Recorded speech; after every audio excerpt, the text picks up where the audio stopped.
नमस्ते, मैं हूँ शशि हरमुख और आप सबका इस चैनल पर स्वागत है। आज के इस वीडियो में हम ये देखेंगे कि भगवान श्री कृष्ण ने भगवद गीता में पूर्व जन्म के बारे में क्या कहा है, पास्ट लाइफ रिग्रेशन के बारे में क्या कहा है, कर्मों के बारे में क्या कहा है, वगैरह वगैरह हम देखेंगे। और इसके पीछे का कारण ये है क्योंकि कुछ समय से मैं पीएलआर से रिलेटेड जो वीडियोस देख रही हूँ और 3 वीडियोस तो मैंने अपने चैनल में अपलोड किए हैं, आप उसे भी देखिए। उसका विश्लेषण करते समय जब मैंने उन थेरेपिस्ट को सुना तो वो ये इस तरीके की बात करते हैं कि देखो भगवान श्री कृष्ण ने भी तो कहा है ना कि पूर्व जन्म होते हैं और पूर्व जन्म के कर्मों के अनुसार हमें अपना अगला जन्म मिलता है। तो आप लोगों को भी जानना चाहिए कि आप अपने पिछले जन्म में कौन थे, क्या कर रहे थे, जिससे आपको इस जन्म में जो समस्या है उसे सुलझाने में मदद मिलेगी, वगैरह वगैरह। इसी के करीब करीब ऐसा ही बात मैं सुनते आ रही हूँ।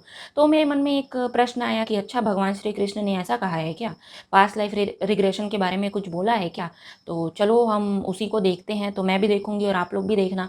तो एक कारण तो ये है और दूसरा कारण ये है कि मैं शुरू से बोल रही हूँ, जो 3 वीडियोस मैंने अपने चैनल में अपलोड किए हैं वो ये हैं और उसका लिंक मैं डिस्क्रिप्शन में या कमेंट बॉक्स में दे दूँगी। तो उसमें मैंने विश्लेषण करते हुए ये कहा है सबको कि मैं पर्सनली पास्ट लाइफ रिग्रेशन के ऊपर बिलीव नहीं करती।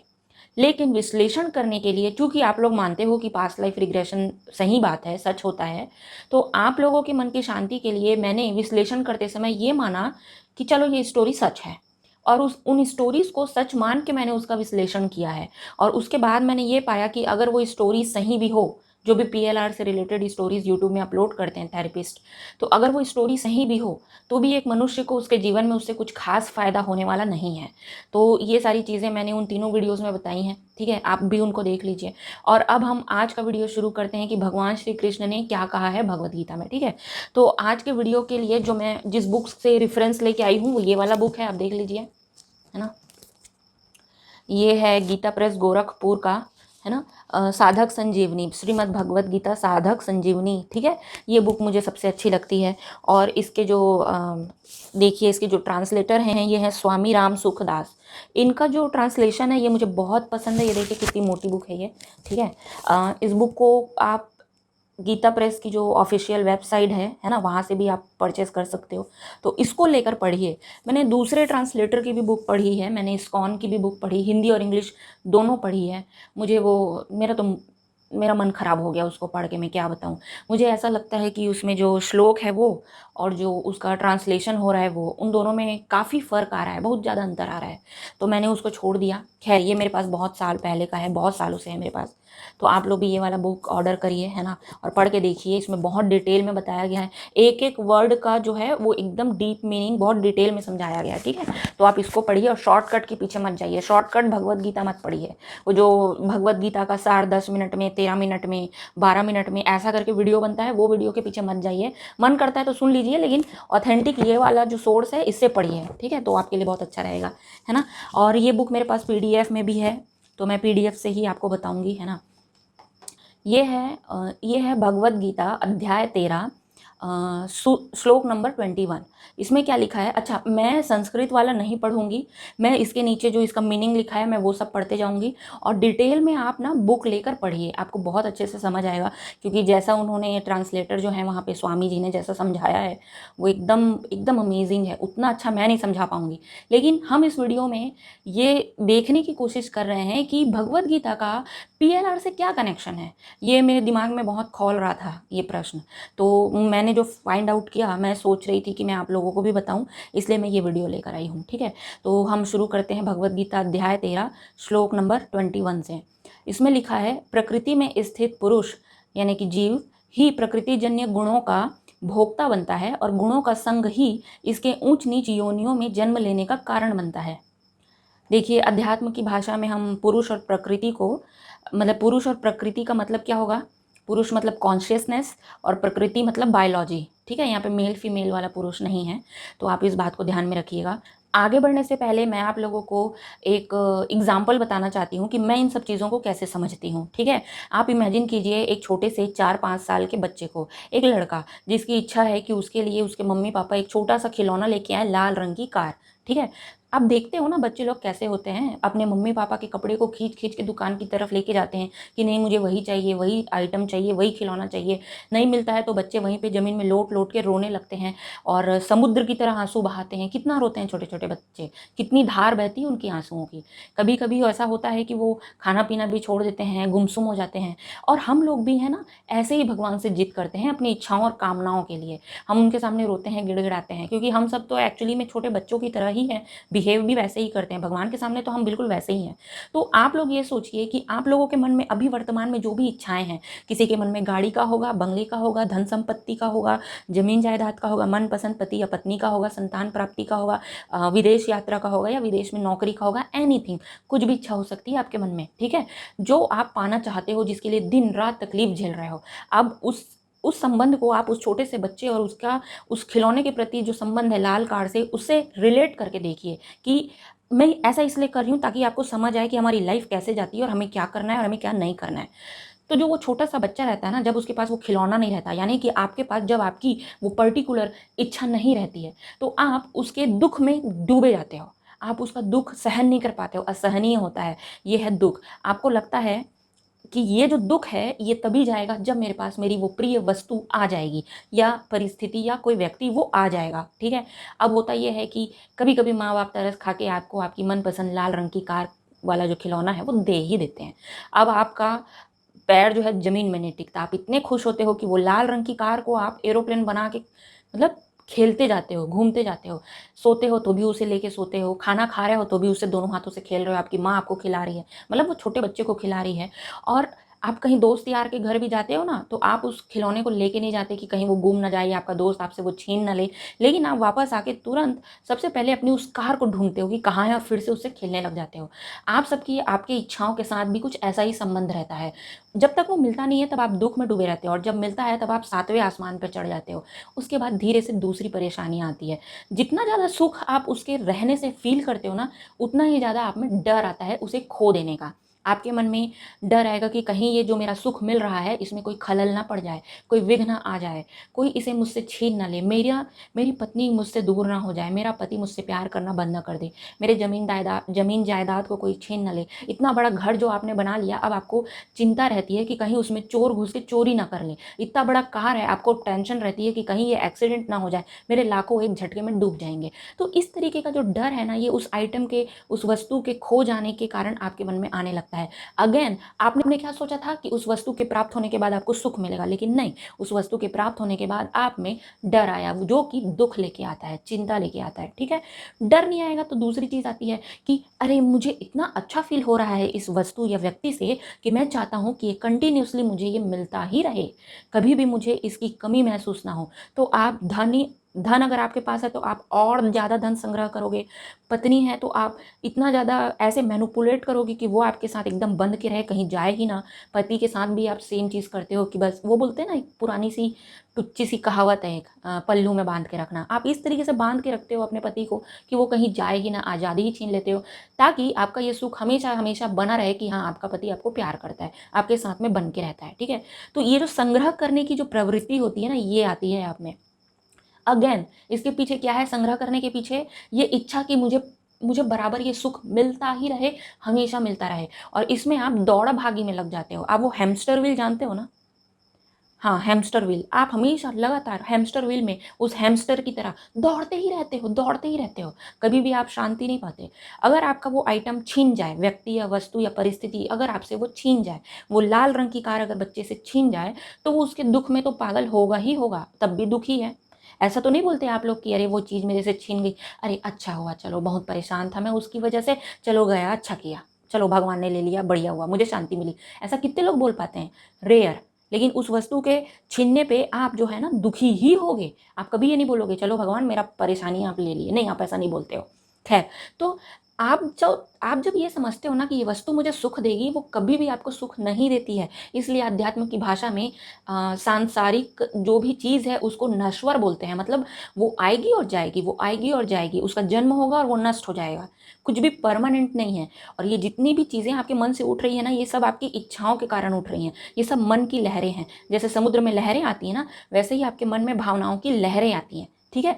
तो आप अपने आप को वो लहर समझते हो, इसलिए उसके साथ अगर डर आया तो उसके साथ डर जाओगे, अगर लालच आया उसके साथ लालच में बह जाओगे, है ना, आसक्ति में बंध जाओगे, मोह में बंध जाओगे। ये सब कुछ आप उस लहरों के साथ चिपक जाते हो, अपने आप को वो लहर समझने लग जाते हो। पर आपको समझना ये है कि वो सिर्फ लहर है, समुद्र नहीं। आप कुछ और हो, आप मन की भावनाओं की लहरें नहीं हो, ठीक है। अब थोड़ा सा और आगे चलते हैं। कुछ समय के बाद जो आपकी वो प्रिय वस्तु है वो पुरानी हो जाती है। अगर आपके पास है और कहीं खोई नहीं है तो वो पुरानी हो जाएगी। वो लाल रंग की कार टूट फूट जाएगी, उसका रंग उधड़ जाएगा, आप अपने पति या पत्नी से बोर हो जाओगे, धन की चिंता से आप इतने ऊब चुके रहोगे, मतलब लार्ज अमाउंट का जो धन है उसे हैंडल करने में आप इतने ऊब जाओगे कि आपको लगेगा यार ना होता तो ही अच्छा था। तो इस तरीके की चीज़ें हैं कि जब एक टाइम के बाद आप उससे बोर हो जाओगे तो आपको उस कार की तरफ आपका नज़र भी नहीं जाएगा, उसके होने या ना होने से आपको कोई फ़र्क भी नहीं पड़ेगा, और आप एक नई इच्छा की तरफ आकर्षित हो जाओगे। आप पीले रंग की कार की तरफ आप आकर्षित हो जाओगे। वैसे ही एक्स्ट्रा मैरिटल अफेयर्स की तरफ आकर्षित होते हो।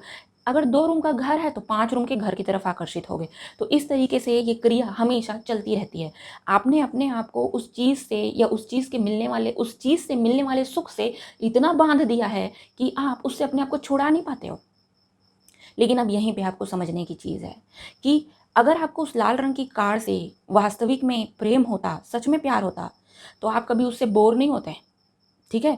लेकिन ये क्या बताता है आपको, लेकिन मतलब एक दिन आप उससे बोर हुए ना, ये आपको क्या बताता है कि आपके मन में किसी के प्रति आकर्षण, प्रेम या प्रिय लगना, ये सब चीज़ समय के ऊपर डिपेंड करता है। कभी आएगा कभी जाएगा, कभी आएगा कभी जाएगा।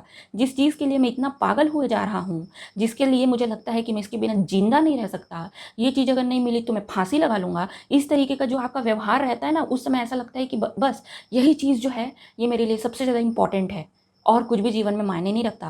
लेकिन एक टाइम के बाद आप अपने आप के ऊपर आश्चर्य करोगे, वाओ! मैं कभी ऐसा भी सोचता था, आज तो मुझे कोई फ़र्क ही नहीं पड़ता इससे।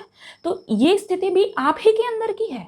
वो व्यक्ति जिससे किसी से कोई लगाव नहीं रह गया, वो भी आप ही के अंदर है, और वो स्थिति जो इतना लगाव रख लेता है कि उससे अपना साँसों को जोड़ लेता है, वो भी आप ही के अंदर है। आप जब इस सच्चाई को जानोगे ना कि ना तो मेरा आकर्षण में कोई दम है, मतलब मैं अगर किसी के प्रति आकर्षण रख रहा हूँ तो वो उसमें भी कोई दम नहीं है, क्योंकि वो एक टाइम बाउंड है, वो एक दिन ख़त्म हो जाएगा। मैं किसी की इच्छा कर रहा हूँ, वो भी एक समय के बाद ख़त्म हो जाएगा। और अगर मुझे कोई सुख मिल रहा है वो भी कुछ समय के लिए है, वो भी एक दिन ख़त्म हो जाएगा। मुझे अगर दुख मिल रहा है तो वो भी कुछ समय के लिए है, वो कुछ समय बाद वो ख़त्म हो जाएगा। मतलब मैं एक कॉन्स्टेंट एंटिटी हूँ, और जितनी चीज़ें आ और जा रही हैं वो बस क्षण भर के लिए है और क्षण भर के लिए चले जाती हैं, क्षण भर बाद चले जाती हैं।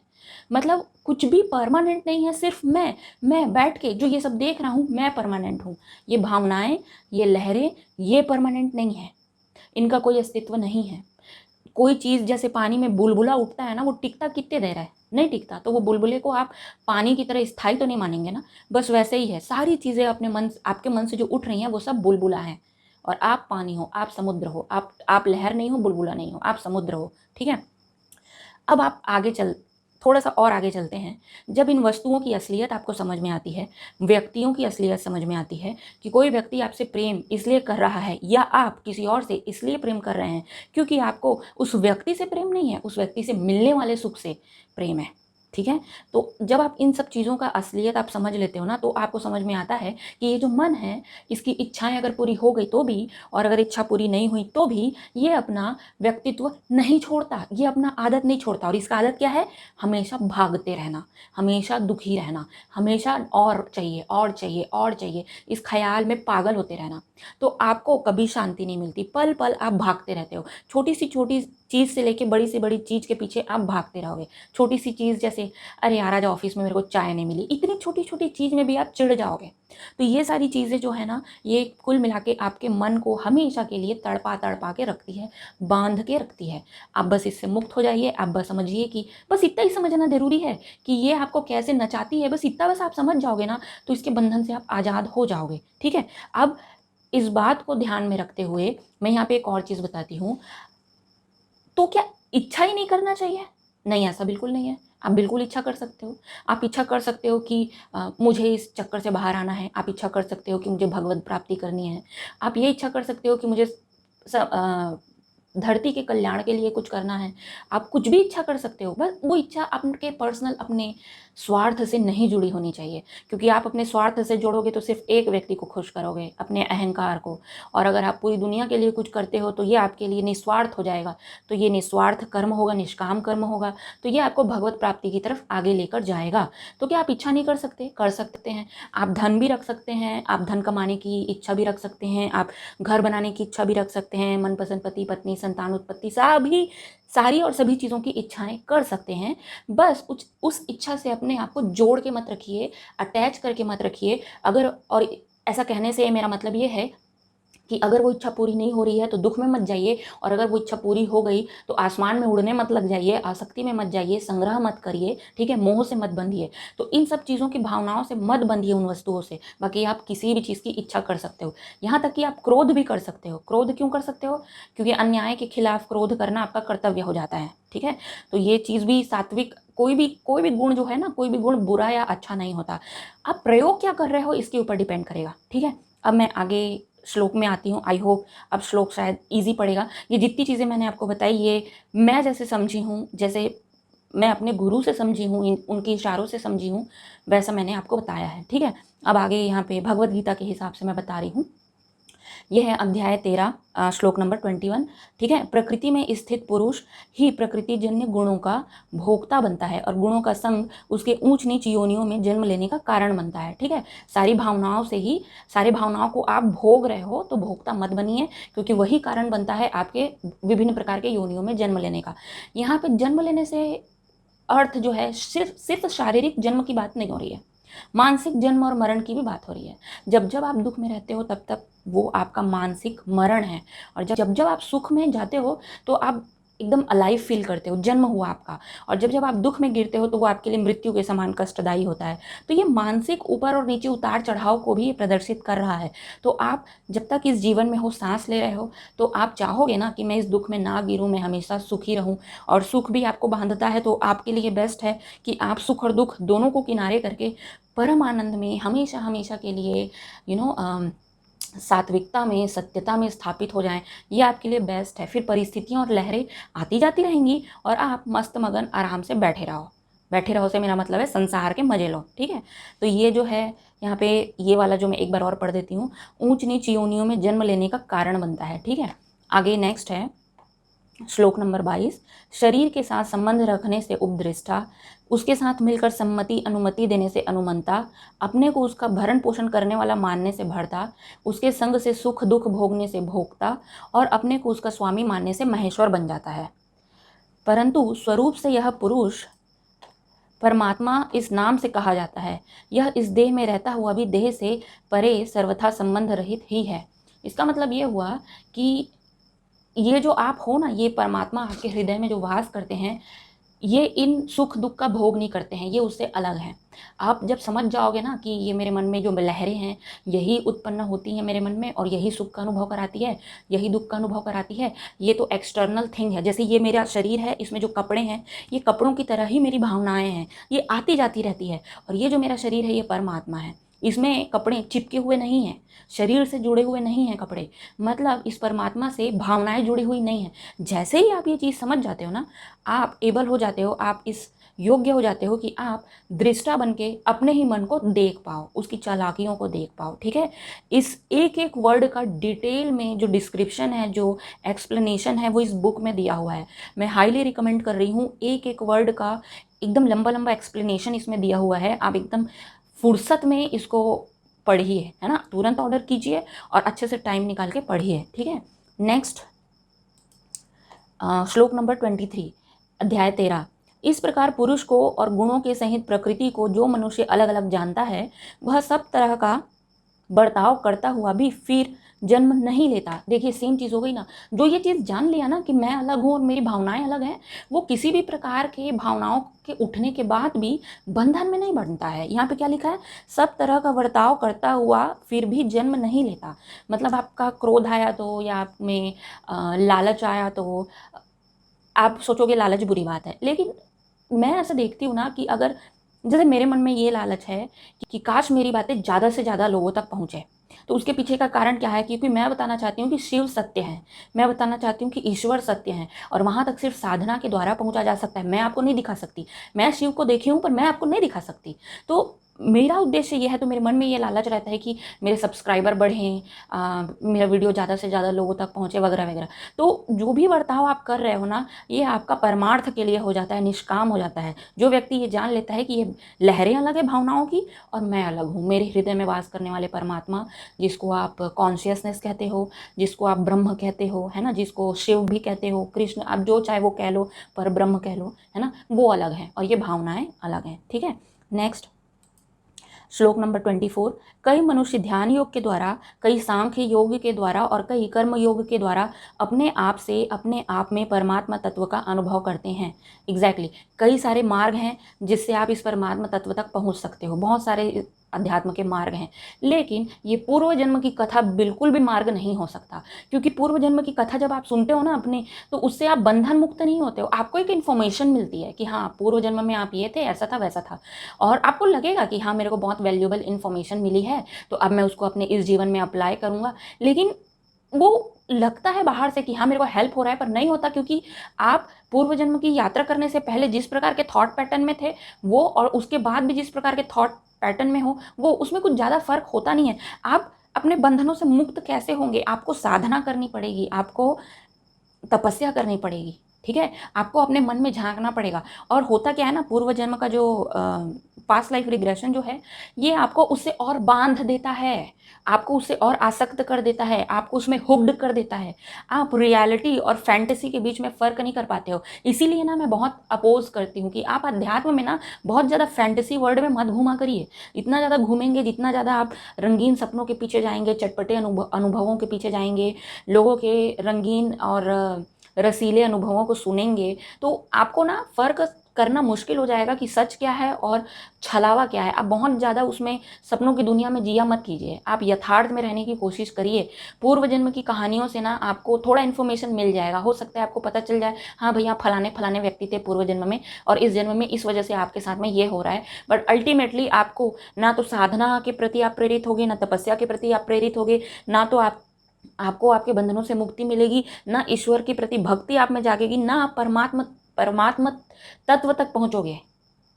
ये कितना बड़ा लॉस है, आप समझो इसको, कितना बड़ा लॉस है। और पीएलआर कराने वाले ना आपको इससे वंचित कर देंगे, कर ही रहे हैं।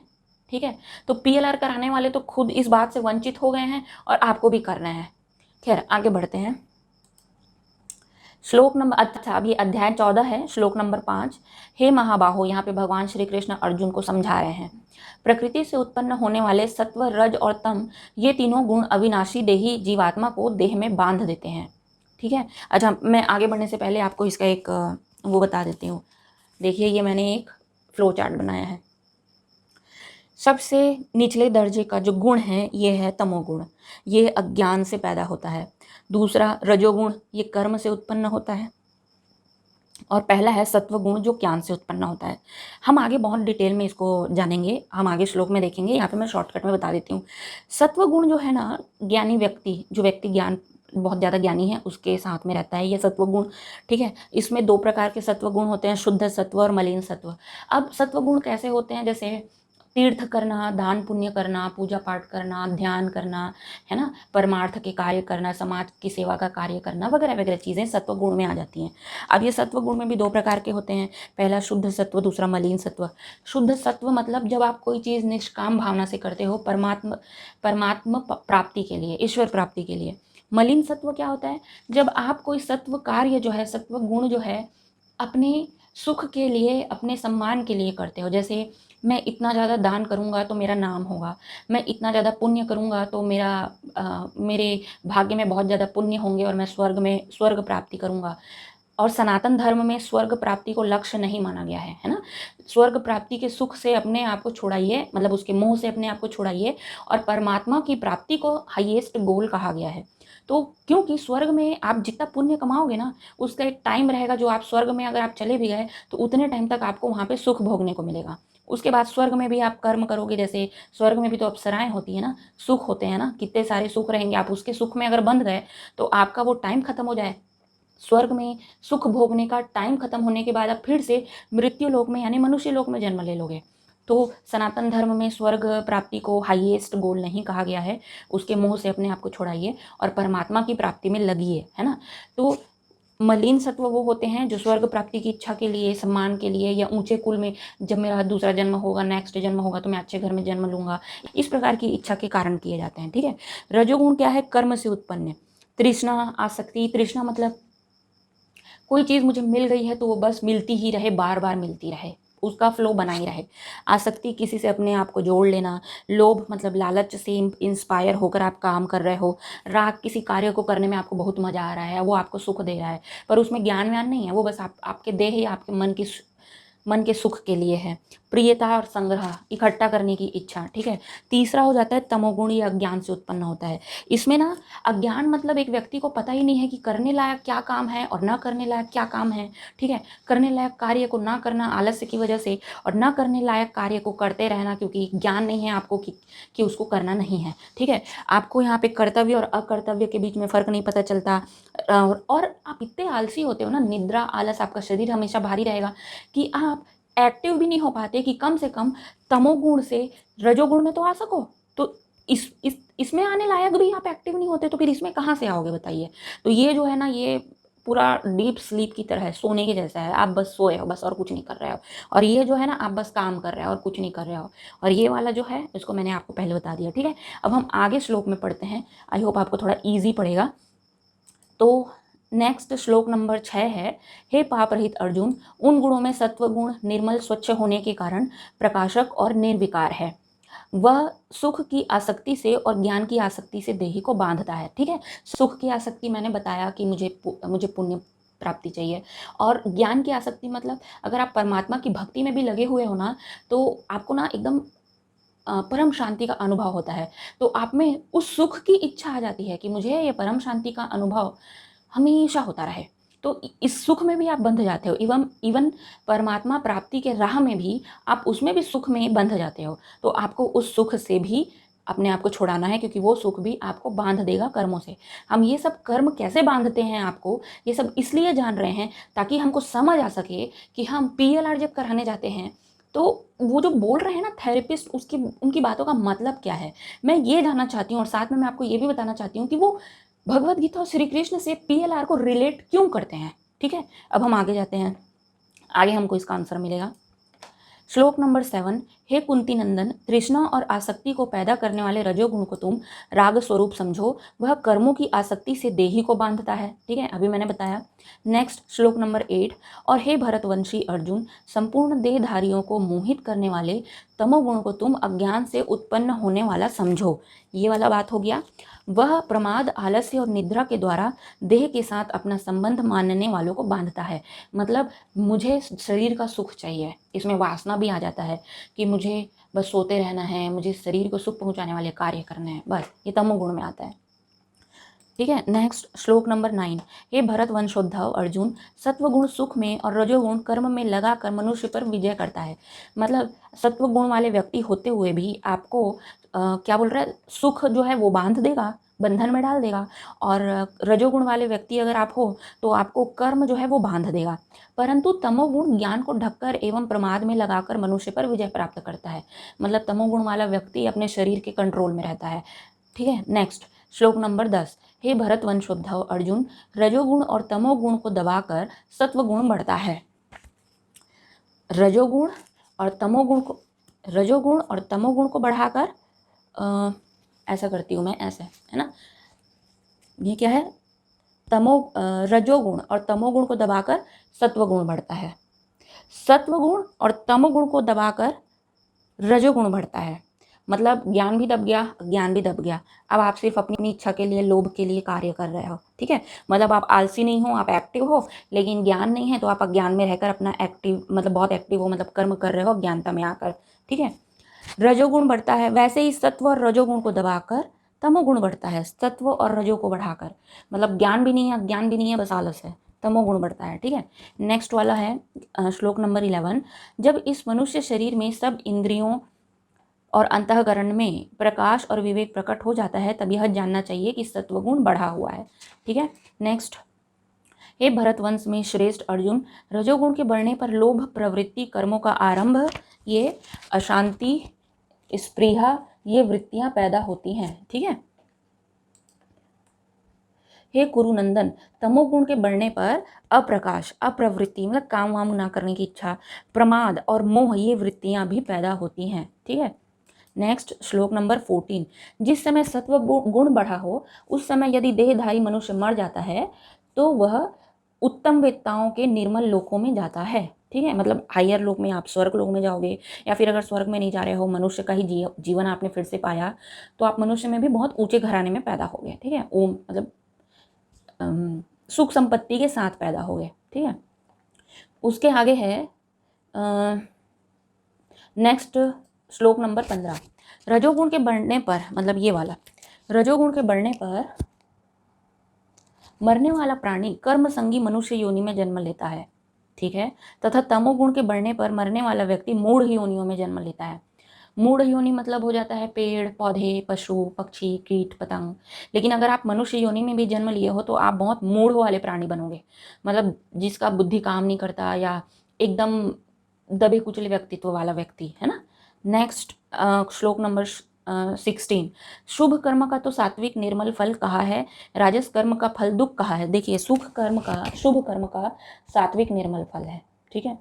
राजस कर्म का दुख है, क्योंकि मैंने सबसे पहले बताया था बच्चे और कार के एग्जाम्पल में, इसमें रह के जितने भी कर्म आप करोगे सब आपको दुख ही देगा। और तमस कर्म का फल अज्ञान और मूढ़ता है, पता ही नहीं है कि क्या मिल रहा है यहाँ पे, तो आप आलसी हो, आप तो पूरे टाइम सोए हो, है ना। नेक्स्ट श्लोक नंबर 17।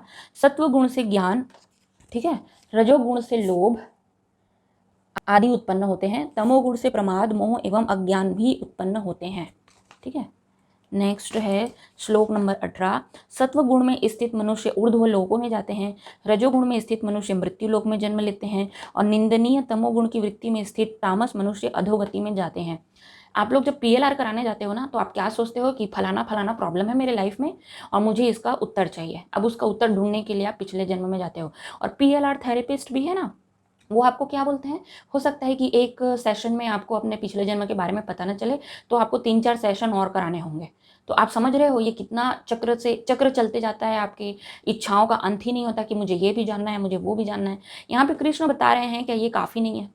मैं आप लोगों से पूछती हूँ, यहाँ पे कृष्ण बता रहे हैं जो, क्या ये काफ़ी नहीं है? और ये सब चीज़ वो अर्जुन को क्यों बता रहे हैं? उन्होंने ये सब बताने के बजाय अर्जुन को उसके पिछले जन्म में क्यों लेके नहीं गए?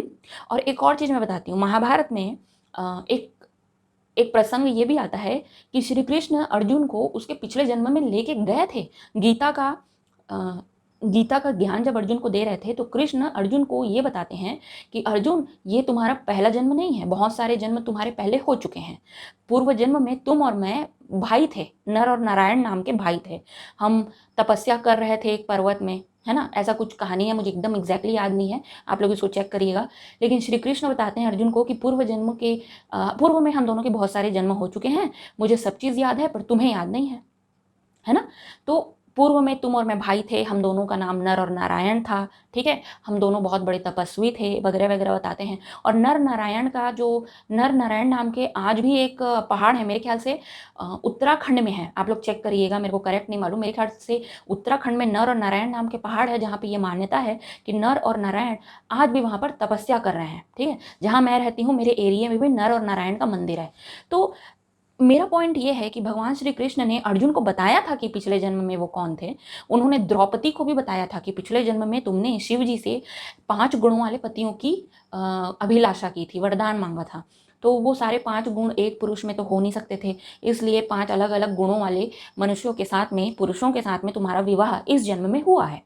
तो द्रौपदी का भी पूर्व जन्म श्री कृष्ण ने बताया। तो एक हिसाब से अर्जुन और द्रौपदी का PLR किया था श्री कृष्ण ने। लेकिन क्या इस PLR की वजह से उनका जो, उन दोनों का जन्म जिस कार्य के समापन के लिए हुआ था, क्या वो हो गया? क्या द्रौपदी के ये जानने से कि उसको 5 पति क्यों मिले, क्या महाभारत में जो उसकी भूमिका थी उसमें कोई मदद मिली? नहीं। अगर द्रौपदी को नहीं बताया जाता कि तुम्हें 5 पति क्यों मिले हैं, तो भी महाभारत की घटना तो घटनी ही थी। तो भी दुर्योधन जो है पांडवों के साथ ऐसा दुर्व्यवहार करता ही, पांडव उस कुचक्र में फंसते ही जिसमें वो फंसे। उस खेल में, पासे के खेल में, और द्रौपदी का चीरहरण होना ही था, और उसके बाद में महाभारत का युद्ध होना ही था। सेम चीज अप्लाई होती है अर्जुन के ऊपर। अगर अर्जुन को भगवान ये नहीं बताते कि पिछले जन्म में वो कौन थे, मान ले जाए नहीं बताते, तो भी अर्जुन उस युद्ध भूमि में तो आता ही, उस युद्ध में अपने सगे संबंधियों को देखकर अपने हथियार नीचे रखता ही, अपना धनुष नीचे रखता ही, और भगवान उसके इस मतलब उसके इस विचलित मन को देखकर वो ज्ञान तो देते ही देते। तो जो महाभारत की घटनाएं घटी है ना, उसमें कोई फर्क नहीं पड़ता अगर उन लोगों को अपने पूर्व जन्म के बारे में नहीं पता होता। अर्जुन और द्रौपदी को अगर अपने पूर्व जन्म के बारे में नहीं पता होता, तो भी वो अपने उस कर्तव्य को बिल्कुल करते जो कर्तव्य उन्होंने महाभारत में किए हैं। आप बड़े गहराई से ध्यान देके इस बात को सोचो। आपको अगर आपके पूर्व जन्म के बारे में पता चल भी जाता है ना, तो भी आपका इस जन्म में फर्क नहीं पड़ेगा, या मैं ये कहती हूँ ज़्यादा फर्क नहीं पड़ेगा। आपको इस जन्म में मुक्ति के लिए तपस्या करनी है, और पिछले जन्म की बात को जान के आपकी तपस्या पूरी नहीं होगी। जैसे अर्जुन की तपस्या पूरी नहीं हुई, ना ही द्रौपदी की तपस्या पूरी हुई, ऐसे ही महाभारत में ऐसे बहुत से कैरेक्टर हैं जो पिछले जन्म से जुड़े हुए हैं। सबके बारे में कहानियाँ एकदम बुनी हुई हैं, पिछले जन्म से इस जन्म का पूरा रिलेशन है, लेकिन उन सबको इस जन्म में कर्तव्य करने थे, इस जन्म में वो कार्य करना था। क्योंकि अर्जुन के साथ में, मतलब पांडवों के साथ में जो दुर्व्यवहार था कौरवों का, वो इसलिए नहीं था कि पिछले जन्म में की कोई दुश्मनी थी, नहीं, वो सब तो इस जन्म का दुश्मनी था। ठीक है, उनके करंट जन्म का दुश्मनी था। तो करंट जन्म की दुश्मनी के कारण पांडवों के साथ दुर्व्यवहार हुआ, उन्हें मारने की कोशिश की गई, द्रौपदी का चीरहरण हुआ, और पांडवों को इसीलिए फंसाया गया, उनको फूटी कौड़ी भी नहीं देंगे बोल दिए। तो ये सारा कार्य जो कौरव हैं वो तो अपने इसी जन्म के कर्म को कर रहे थे ना। तो अगर द्रौपदी और अर्जुन को पिछले जन्म का पता भी चल गया, तो इससे महाभारत में कोई फर्क मतलब नहीं भी पता चलता, तो महाभारत में कोई फर्क नहीं पड़ता, वो बिल्कुल वैसा ही आता। तो यही बात मैं कब से आपको समझा रही हूँ। जो पीएलआर के सेशन मैंने 3 पहले किए हैं ना, उसमें भी मैंने यही बताया है कि अगर ये कहानियां सत्य भी हों, तो भी ना तो आपको मुक्ति मिलेगी, ना तो आपको मोक्ष मिलेगा, ना आप तपस्या या साधना करोगे, ना आपको परमात्मा का सुख मिलेगा। तो आप लोग जा क्यों रहे हो? और फिर भी अगर आपको जाना ही है तो प्लीज अध्यात्म का नाम मत लो, सनातन का नाम मत लो। ये मत बोलो कि ये अध्यात्म का क्षेत्र है। नहीं, पहले ही सनातन को बदनाम करने वाले सैकड़ों करोड़ों लोग खड़े हैं। सनातन को बदनाम करने वाले लोग, ये मम्बो जम्बो करने वाले लोग, ये आबरा का डाबरा करने वाले लोग शुद्ध शुद्ध शुद्ध आध्यात्म से सबको वंचित करके रखे हुए हैं। पहले ही बहुत गंदगी है जिसको साफ करने में सालों लगेंगे, और आप लोग ऐसे रंगीन सपनों के पीछे ऐसे भाग रहे हो जैसे इसके सिवा तो दुनिया में कुछ बचा ही नहीं है। और मैं ये सब चीज़ इसलिए कर रही हूँ क्योंकि मैं कर्तव्य समझती हूँ कि कृष्ण ने जो बोला है उसको मैं आपको बताऊँ, और कृष्ण ने जो बोला है उसमें पास्ट लाइफ रिग्रेशन की कोई ज़रूरत नहीं है। अगर ज़रूरत होती तो कृष्ण जो है ना, इतनी सारी बातें अर्जुन को सिखा नहीं रहे होते। वो बोलते तथास्तु बेटा, मैं तेरा शक्तिपात कर देता हूँ, मैं तेरे सिर पे हाथ रखता हूँ, शक्तिपात कर देता हूँ, मिल गया तेरे को सारा ज्ञान, अब तू जा युद्ध कर मैदान में। वो बोलते कि मैं तेरी कुंडलिनी को जागृत कर देता हूँ, जा युद्ध कर मैदान में। वो बोलते ला मैं तेरा पास्ट लाइफ रिग्रेशन कर देता हूँ ताकि तुझे पता चले कि तू अभी घबरा क्यों रहा है युद्ध करने से, क्षत्रिय होके भी, तो चल मैं तेरा पीएलआर कर देता हूँ। पर इतना बस करने से अगर वाकई में किसी को ज्ञान प्राप्ति हो जाती, किसी को अपने जीवन का उद्देश्य पता चल जाता, किसी को अगर अपने अध्यात्म की शिक्षा मिल जाती, किसी को अगर मुक्ति का मार्ग मिल जाता, तो भगवान ये सब चीज़, इतनी सारी चीज़ें उनको सिखाते क्यों, अर्जुन को सिखाते क्यों? आप लोग थोड़ा दिमाग लगा के सोचो इस बारे में, और बहुत गहराई से सोचो। ठीक है, अब मैं आगे के श्लोक में जाती हूँ। श्लोक नंबर 19 है, जब विवेकी विचार कुशल मनुष्य तीनों गुणों की सिवाय अन्य किसी को करता नहीं देखता और अपने को गुणों से परे अनुभव करता है, तब यह मेरे स्वरूप को प्राप्त हो जाता है। यही बात मैंने बोली थी। जिस पल आप देख लेते हो कि ये सारी चीज़ आपके जीवन में जो हो रही है, ये आपकी वजह से नहीं हो रही है, आपके मन में उठने वाली लहरों की वजह से हो रही है, और आप कौन हो, आप कोई और हो। जैसे ही ये जान गए तो आप अपने हृदय में स्थित परमात्मा तत्व को जान जाते हो। ठीक है, अनुभव कर लेते हो। ये क्या बोल रहे हैं भगवान, यह मेरे स्वरूप को प्राप्त हो जाता है। ठीक है, नेक्स्ट श्लोक नंबर 20, देहधारी विवेकी मनुष्य देह को उत्पन्न करने वाले इन तीनों गुणों का अतिक्रमण करके जन्म मृत्यु और वृद्धावस्था स्वरूप, क्या वृद्धावस्था रूप दुखों से रहित हुआ अमरता का अनुभव करता है। देखिए मैंने बोला था ना, ये बातें भगवान जो है ना, शरीर के जन्म और मरने के बारे में तो कर ही रहे हैं, लेकिन मन के जन्म लेने और मरने के बारे में भी है। देखिए यहाँ पे अमरता का अनुभव करता है। अमर, आप शरीर के बारे में बात नहीं हो रही, यहाँ पे मन के बारे में बात हो रही है ना। क्या बोल रहा है, देहधारी विवेकी मनुष्य देह को उत्पन्न करने वाले इन तीनों गुणों का अतिक्रमण करके, इन तीनों गुणों को आप छोड़ दो, इनके बंधन से अपने आप को मुक्त कर लो, ठीक है। तो सभी दुखों से आप परे हो जाओगे और अमरता का अनुभव करोगे मानसिक रूप से, ठीक है। तो यहाँ पे शारीरिक के साथ साथ मानसिक बातें भी हो रही है। नेक्स्ट, श्लोक नंबर 21, अर्जुन बोल रहे हैं, हे प्रभु, इन तीनों गुणों से अतीत हुआ मनुष्य किन लक्षणों से युक्त होता है, उनके आचरण कैसे होते हैं और इन तीनों गुणों का अतिक्रमण कैसे किया जा सकता है। आई थिंक इसमें एक्सप्लेन करने की ज़रूरत नहीं है, पहले ही सब कुछ इतने आसानी से बता दिया है। नेक्स्ट, अब भगवान बोल रहे हैं, हे पांडव, प्रकाश, प्रवृत्ति तथा मोह ये सभी अच्छी तरह से प्रवृत्त हो जाएं तो भी गुणातीत मनुष्य इनसे द्वेष नहीं करता, और ये सभी निवृत्त हो जाएं तो इनकी इच्छा नहीं करता। मतलब कोई प्यारी वस्तु आपके पास है तो भी आप उससे प्रभावित नहीं होते, और आपसे छीन जाए तो भी आप प्रभावित नहीं होते। आपके मन में किसी भी प्रकार की लहरें उठे, आप डगमगाते नहीं हो, आप पर्वत की तरह अचल अडिग खड़े रहते हो, स्थायी रहते हो। तो ये लक्षण है गुणातीत मनुष्य के। नेक्स्ट, श्लोक नंबर 23, जो उदासीन की तरह स्थित है, मतलब अनमूवेबल, हिमालय पर्वत की तरह एकदम अडिग, ठीक है, और गुणों के द्वारा विचलित नहीं किया जा सकता, तथा गुण ही गुणों में बरत रहे हैं इस भाव से, मतलब ये सब चीज़ तीनों गुणों की वजह से गुण उत्पन्न हो रहे हैं दूसरे, इस भाव से जो अपने स्वरूप में ही स्थित रहता है, जो अडिग रहता है, स्वयं कोई भी चेष्टा नहीं करता, ठीक है, मतलब उसके मन में हलचल पैदा नहीं होती। नेक्स्ट, श्लोक नंबर 24 एंड 25, जो धीर मनुष्य दुख सुख में सम, मतलब बाहर से आना जाना हो रहा है दुख सुख का, मैं अंदर से परमानंद में हूँ, अपने स्वरूप में स्थित रहता है, जो मिट्टी के ढेले पत्थर और सोने में सम रहता है, मतलब गरीबी और अमीरी में, जो प्रिय अप्रिय में सम रहता है, ठीक है। नेक्स्ट, जो अपनी निंदा स्तुति में सम रहता है, मतलब मान अपमान का जिसको जिस अपने मान या अपमान से फर्क नहीं पड़ता, जो मित्र शत्रु के पक्ष में सम रहता है, जिसका कोई ना तो दोस्त है ना ही शत्रु, जो संपूर्ण कर्मों के आरंभ का त्यागी है, मतलब आपने अपनी इच्छाओं का त्याग कर दिया तो किसी भी प्रकार के कार्य करने की कामना आपके मन में पैदा ही नहीं हो रही है। जो संपूर्ण कर्मों के आरंभ, किसी प्रकार की कामना आरंभ होता है ना, कर्मों का आरंभ का त्यागी है, वह मनुष्य गुणातीत कहा जाता है, गुणों के परे हो चुका है वो मनुष्य। नेक्स्ट, श्लोक नंबर 23, 26, ये लास्ट है मेरे ख्याल से, और जो मनुष्य अव्यभिचारी भक्ति योग के द्वारा, अव्यभिचारी मतलब निस्वार्थ भक्ति योग के द्वारा मेरा सेवन करता है, मतलब भक्ति योग में आप पूरी भावनाओं में बहते हो ना, भगवान को आप अपना पिता मान लो, मित्र मान लो, भाई मान लो, सखा मान लो, प्रियतम मान लो, प्रेमी मान लो, जो चाहे आप मान सकते हो, माँ मान लो, है ना, गुरु मान लो। तो जो उस तरीके का संबंध भगवान से बना लेता है तो वो भावनाओं में अटैच हो जाता है भगवान से, आसक्त हो जाता है भगवान से, तो वो उसको भगवान के ना मिलने से दुख भी होगा, भगवान के मतलब कभी कभी भावनाओं में बहुत बह कर सुख का अनुभव करेगा। तो इस प्रकार के जो सेवन, इसको आप भोग बोल, ये भी एक प्रकार का भोग है। तो यहाँ पे भगवान बोल रहे हैं, जो मनुष्य अव्यभिचारी भक्ति योग के द्वारा, निष्काम भक्ति योग, निस्वार्थ भक्ति योग के द्वारा मेरा सेवन करता है, वह इन गुणों का अतिक्रमण करके ब्रह्म प्राप्ति का पात्र हो जाता है। इन गुणों का अतिक्रमण मतलब वो उन गुणों से परे हो जाता है, वो क्योंकि वो सारे गुण आपको सांसारिक बंधन से बांधते हैं, उनसे आप परे हो गए हो, ठीक है। नेक्स्ट, श्लोक नंबर 27, क्योंकि ब्रह्म का और अविनाशी अमृत का तथा शाश्वत धर्म का और एकांतिक सुख का आश्रय मैं ही हूँ। एग्जैक्टली, संसार आपको सुख नहीं दे सकता, सिर्फ भगवान ही आपको सुख दे सकते हैं परमानेंटली। अगर कोई प्रेम कर सकता है आपको तो भगवान ही कर सकते हैं, वरना संसार में कोई भी आपको जो प्रेम करेगा वो तो आपसे जो मिलने वाला सुख है उसके खत्म होते ही उसका प्रेम भी खत्म हो जाएगा।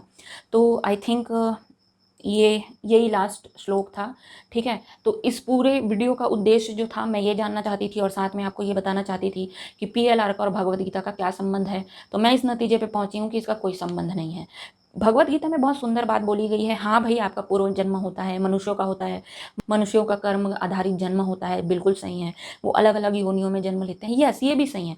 इन सारी अच्छी बातों का प्रयोग करके आपको PLR थेरेपिस्ट ये बताते हैं कि देखो भगवान ने ये बोला है ना, तो PLR भी सच है, आपको भी जानना चाहिए कि आपने पिछले जन्म में क्या किया था और आपके कर्म कैसे थे, ताकि आप ये जन्म सही कर सको। अब ये चीज़ें PLR थेरेपिस्ट बोल रहे हैं, लेकिन ये चीज़ भगवान नहीं बोल रहे हैं।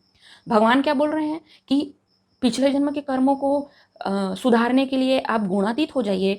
अलग अलग योनियों में जन्म लेने से बचने के लिए आप निस्वार्थ निष्काम भावना में आ जाइए, निष्काम भक्ति योग कीजिए। वो अलग उपाय बता रहे हैं, भगवान श्री कृष्ण अलग उपाय बता रहे हैं। और जो PLR थेरेपिस्ट हैं वो आपको PLR थेरेपी लेने के लिए बोलते हैं।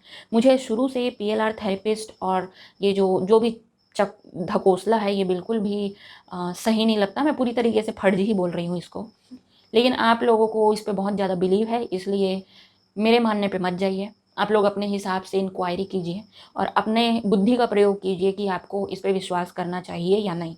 और बहुत केयरफुली इसका डिसीजन लीजिए कि आपको इस पे विश्वास करना चाहिए या नहीं, क्योंकि आप जो भी सोचते हो, जो भी फैसला लेते हो, अच्छा या बुरा, सबकी कीमत आप ही चुकाओगे, ठीक है। और सिर्फ PLR के ऊपर ये बात लागू नहीं होती, अध्यात्म के हर क्षेत्र के ऊपर आपको ऐसे ही पैनी नज़र रखनी है ताकि आप भ्रम में ना पड़ो, ठीक है। आई होप आपको आज का ये वीडियो समझ में आया होगा। मिलते हैं नेक्स्ट वीडियो में। धन्यवाद।